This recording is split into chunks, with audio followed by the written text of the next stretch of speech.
गाजियाबाद के गांव में सरपंच का चुनाव होने वाला था। इस बार चुनाव में महिलाओं की सीट थी। टुनटुनी चिड़िया गांव के पक्षियों में रजाइयां बंटवाती है। टुनटुनी, ये मैं क्या सुन रहा हूँ? तू प्रधानी का चुनाव लड़ रही है? हाँ मामा, सही कहा आपने। लेकिन ये चुनाव के चक्कर अच्छे नहीं होते। ये सब तो पैसों का खेल होता है बेटा। हमारे पास तो इतने पैसे भी नहीं है। मामू, आप फिक्र मत कीजिए। मेरी कालू कौवे से बात हो गई है। वो कह रहा था कि चाहे जो भी हो जाए, जो गांव की पुरानी प्रधान सुंदरी देवी को वो प्रधान बनने नहीं देगा, क्योंकि उसने कभी गांव में किसी का भला नहीं सोचा। वो सिर्फ अपने बारे में सोचती है। बात तो तू सही कह रही है। वह जब से प्रधान बनी है, उसने आज तक किसी भी जंगल वाले की कोई मदद नहीं की। बस अपनी कोठी गाड़ियाँ यही बनाती गई है। लेकिन एक बात बता, हम पैसे कहाँ से लाएंगे? मामू, आप फिक्र मत कीजिए। कालू ने कहा है कि मुझे बस चुनाव में खड़ा होना है और आगे जाकर एक अच्छी प्रधान बनना है। बाकी सारे पैसे तो वही लगाएगा। अगर ऐसी बात है तो ठीक है, तू जरूर लड़। बस हमारे घर की इज्जत का ध्यान रखना बेटा, क्योंकि तेरे माँ बाप ने जाते समय तुझे मेरे ही हाथों में सौंपा था। आप बिल्कुल फिक्र मत कीजिए, मैं कोई गलत काम नहीं करूँगी। दूसरी तरफ कालू अपने दोस्त जग्गू कालिया के साथ खेतों में सोया होता है और वो नींद में बड़बड़ाता है। टुनटुनी प्रधान जिंदाबाद, टुनटुनी प्रधान जिंदाबाद। मामू देखो, मैंने कहा था ना, अब आप मेरा टुनटुनी से निकाह कर दीजिए। गुरुजी, आपको लगता है टुनटुनी से निकाह करना इतना आसान है? क्या उसका मामू इतनी आसानी से होने देगा?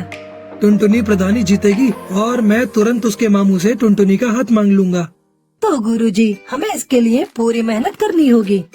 टुनटुनी को जिताने के लिए हमें सबसे पहले दुश्मन की सारी खबर रखनी होगी। शाम दाम दंड भेद सारे ही तरीके अपनाने होंगे। तो चलो चलते हैं गांव में। दूसरी तरफ बबली कबूतरी अपने घर के दरवाजे पर बैठकर अपनी बहन से कहती है, मैं नहीं लड़ रही है चुनाव। तू ऐसे क्यों कह रही है? तू तो पर्चा भर के आई है। पर्चा तो भर आई हूँ, लेकिन अब सोच लिया है कि मैं कोई चुनाव नहीं लड़ूंगी। मैं अपना नाम वापस ले लूंगी। बहुत हो गया ये रोज का नाटक। कालू बाहर खड़ा होकर सब सुन रहा होता है। अगर ये चुनाव नहीं लड़ेगी तो हमारा तो बहुत नुकसान हो जाएगा। बबली प्रधान जिंदाबाद, बबली प्रधान जिंदाबाद। गुरुजी, जब आपने इसे प्रधान बोल ही दिया है तो जरूर जीत जाएगी। फिर बबली और उसकी बहन लूसी दोनों बाहर आते हैं। अरे मैं नहीं लड़ रही चुनाव, हमारे घर में तो रोज की लड़ाई है। मुझे एक बाबा ने बताया है कि बबली के घर में प्रधानी जानी चाहिए, और तू ये सोचती है कि प्रधान बन जाएगी तो घर का काम कौन करेगा? अच्छा तो ये बात है, लेकिन अगर मैं चुनाव में हार गई तो ना घर की रहूंगी ना घाट की। तू तो रही पागल की पागल। तेरा कुछ नहीं हो सकता। तेरे को बोलकर कोई फायदा नहीं। मैं जा रहा हूँ। रुक जा, इतने विश्वास के साथ बोल रहा है तो मैं जरूर लड़ूंगी चुनाव। ये हुई ना बात। अब तेरी बात में कुछ वजन लग रहा है। मुझे तेरी सीट को मजबूत करने के लिए बड़े काम करने हैं। तू जल्दी से जा और 25,000 लेकर आ। 25,000 किस बात के? जो तेरे खिलाफ है उनको पैसे देकर ही तो तेरी तरफ करना होगा। मैं क्यों दूं पैसे? एक तरफ तो तू कह रहा है कि बाबा ने तुझे बताया है कि मैं ही चुनाव जीतूंगी, फिर तू पैसे क्यों मांग रहा है? बाबा ने ये भी बताया है कि तेरे दुश्मन पैसों से बड़े ताकतवर हैं और वे पैसे खर्च करके तुझे हराने की पूरी कोशिश करेंगे। अगर ऐसी बात है तो मैं पैसों में आग लगा दूंगी। अभी लेकर आती हूँ पैसे। बबली कबूतरी कालू को पैसे दे देती है। बबली प्रधान जिंदाबाद, जिंदाबाद, जिंदाबाद। अपने लिए 5-6 अच्छे सूट बनवा ले चुनाव के प्रचार में जाने के लिए। बाकी तेरे पोस्टर मैं बनवा दूंगा। उसके लिए पैसे अलग से दे दे मुझे। अलग से कैसे पैसे? 25,000 की जगह 30,000 दिए हैं। ठीक है ठीक है, पोस्टर के खर्चे का बाद में देख लेंगे। अब मुझे बहुत काम करना है, जाने दो। बबली प्रधान जिंदाबाद, जिंदाबाद, जिंदाबाद। बबली प्रधान जिंदाबाद करते हुए वो वहाँ से आगे निकल पड़ता है। कालू पूरा माहौल बना देगा, तुझे प्रधान भी बनवा देगा।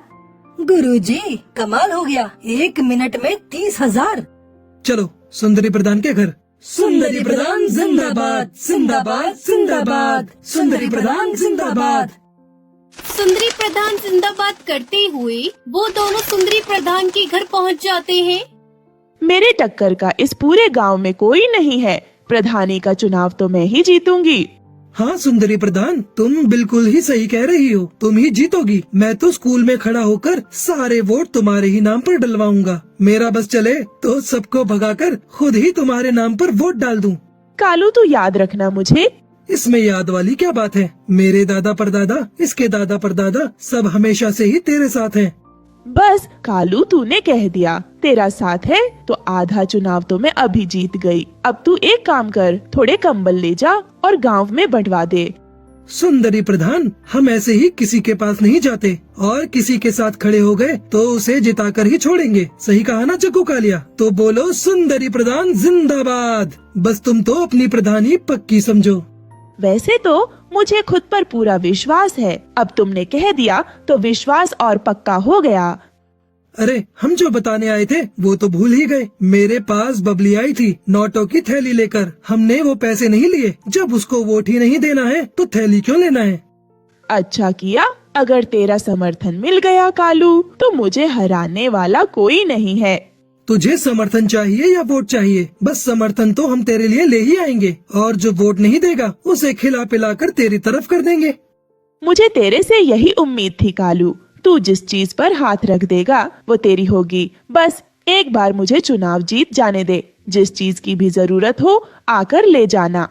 तेरे घर का तो मैं पानी भी नहीं पीऊंगा। तुझे वोट देने के लिए मैं तेरे से कुछ लूंगा क्या? वह तो जब मैं गांव में निकला तो 2-4 पक्षियों ने पूछा कि भाई किसे वोट डालना है, कुछ खिला पिला दो। उसके लिए मैं तेरे से पैसे लूंगा, उनको खिलाने पिलाने के लिए और तेरी तरफ करने के लिए, वरना मैं तो एक पैसा न लूं। कालू, जब तेरे जैसे लोग मेरे फेवर में है ना तो मैं ही जीतूंगी चुनाव। अरे वो हरिया तोती आई थी मेरे पास पैसे लेकर कि मैं और अपने साथ वाले वोट उसे दे दूं। मैंने तो सीधा ही मना कर दिया कि मैं नहीं लूंगा पैसे। जब वोट उसे नहीं देना तो उसके पैसे क्यों लेना? ठीक किया तूने। मैंने उसको साफ साफ कह दिया कि इतने पैसे तो सुंदरी ऐसे ही दे देगी मुझे। अब तुम एक काम करो सुंदरी प्रधान, मुझे 25,000 ला कर दो। मैं उनके लिए काजू बादाम और फलों की टोकरी उतरवाता हूँ। बस फिर देर किस बात की है, ये ले पैसे। वो सुंदरी प्रधान जिंदाबाद करते हुए वहाँ से निकल जाते हैं। दूसरी तरफ हरिया तोती के घर उसका पति तोताराम परेशान था। क्या सोच रही हो? मैं ये सोच रहा हूँ कि तू इस बार चुनाव मत लड़। क्यों न लड़ू चुनाव? मेरी बात हो गई है, सारा गांव मेरे साथ है। अरे 2 बार तो मैं भी चुनाव लड़ चुका, देख हार के बैठा हूँ। तुम हार गए लेकिन मैं तो जीतूंगी। अरे रहने दे, तू क्यों घर को बर्बाद करने पर तुली हुई है? तुम कुछ भी कहो, मैं तो लड़ूंगी चुनाव और जीतूंगी भी। तभी कालू आता है। हरिया प्रधान जिंदाबाद। देखो कालू खुद मेरी जीजी कार करते हुए आ रहा है और ये जिसके पीछे लग गया वो तो जीत ही गया समझो। अरे तोताराम, क्या बात हो गई? दुखी क्यों हो? क्या बताऊं तुझे, 2 बार चुनाव लड़ा और हार गया। अब ये चुनाव लड़ने को कह रही है, बात ही नहीं मान रही मेरी।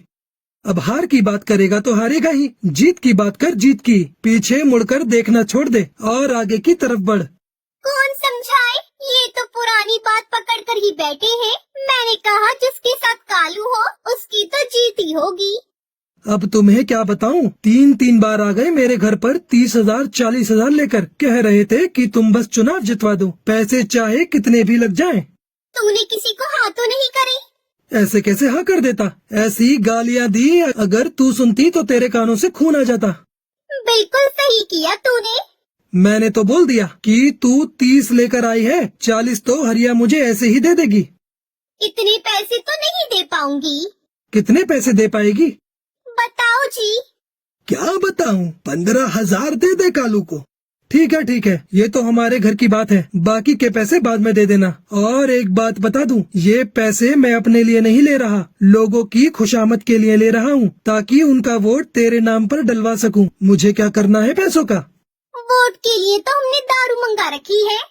अरे बेवकूफ, जो दारू नहीं लेता उनके लिए कुछ और मंगवाना पड़ेगा। बस ये पैसे उनमें ही खर्च करूँगा। ठीक है, पैसे ले जा और दारू की बोतल भी ले जा और बना दे हमारे नाम का माहौल पूरे गांव में। कालू और जग्गू कालिया हरिया प्रधान जिंदाबाद करते हुए वहाँ से निकल जाते हैं। कुछ दिनों बाद बबली अपनी बहन से कहती है, मुझे बाकी किसी से डर नहीं है, सिर्फ टुनटुनी से डर है। बिना पति की इलेक्शन लड़ रही है। गांव के सारे मर्द पक्षी तो इसे ही वोट देंगे। तुम फिक्र क्यों करती हो? वैसे भी ये अपने गांव की है नहीं, ये इसके मामा का गांव है। इसकी सीट तो कैंसिल ही कर देंगे। वोटिंग का दिन आता है और गांव में वोट पड़ते हैं। सुनो गांव वालों, हमारे अधिकारी जी ने वोटों की गिनती कर ली है। अब वह परिणाम की घोषणा करेंगे। गांव वालों, टुनटुनी 103 वोटों से आगे है और वह गांव की प्रधान घोषित की जाती है। टुनटुनी कालू सब नाचने लगते हैं। गांव वालों, हमें पंचायत बुलानी होगी। यह चुनाव गैर कानूनी हुआ है। हाँ हाँ, सही कहा तोताराम ने। ये चुनाव गैर कानूनी है। टुनटुनी तो इस गांव की है ही नहीं, फिर ये चुनाव कैसे लड़ सकती है? गांव की चौपाल पर पंचायत बिठाई जाती है। गांव वालों, तोताराम का ये कहना है कि टुनटुनी इस गांव में गलत तरीके से चुनाव जीती है, क्योंकि वह इस गांव की है ही नहीं, इसलिए चुनाव दोबारा होंगे। क्यों होगा दोबारा चुनाव? मैं प्रधान बनी हूँ, मुझे जिताने वाले गांव के पक्षी ही हैं। हम पागल हैं जो हमने चुनाव के लिए 10 बीघा जमीन बेच दी। मैंने कोई गैर कानूनी तरीका नहीं अपनाया है। चुनाव लड़ने जीतने के लिए मैं इस गांव की हूँ। मेरा निकाह इस गांव में हुआ है और इस हिसाब से मैं यहाँ चुनाव लड़ सकती हूँ। किसके साथ हुआ है तेरा निकाह? हमें भी तो बता। कालू से हुआ है मेरा निकाह, मैं झूठ नहीं बोल रही। गांव वालों, मेरी बात सुनो। ये चुनाव सही तरीके से हुआ है, क्योंकि प्रधान बनने के बाद किसी को अपनी कोठी बनवानी थी, किसी को फॉर्च्यूनर खरीदनी थी, तो किसी को अपनी बेटी की शादी करनी थी। सबको सिर्फ अपने बारे में ही फिक्र थी। गांव की भलाई की तो किसी को पड़ी ही नहीं थी। इसलिए मैंने इस गांव की भलाई के लिए टुनटुनी से निकाह किया। सबके सामने बोलता हूँ, ये गांव का काम करेगी और विकास भी करेगी। अगर ऐसा नहीं हुआ तो मैं खुद टुनटुनी से उसका इस्तीफा दिलवाऊंगा।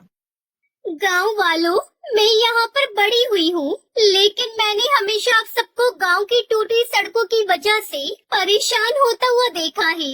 इस गांव में 5वीं क्लास के बाद कोई स्कूल नहीं होने की वजह से बच्चों को इतनी दूर पढ़ाई करने के लिए दूसरे गांव में उड़ता हुआ देखा है। मेरे मामू मुझे पढ़ाना चाहते थे, लेकिन हमारे गांव में कोई स्कूल नहीं था, जिस वजह से मैं आगे नहीं पढ़ पाई। और मैं नहीं चाहती कि हमारे गांव की आगे आने वाली पीढ़ी कम पढ़ी लिखी हो, खास तौर पर चिड़ियाएं, जिन्हें आप सब आगे की पढ़ाई के लिए दूसरे गांव नहीं भेजते। गांव के सभी पक्षी कालू और टुनटुनी के लिए ताली बजाने लगते हैं और इस तरह टुनटुनी चिड़िया जंगल के प्रधान बन जाती है और कालू की टुनटुनी से शादी हो जाती है।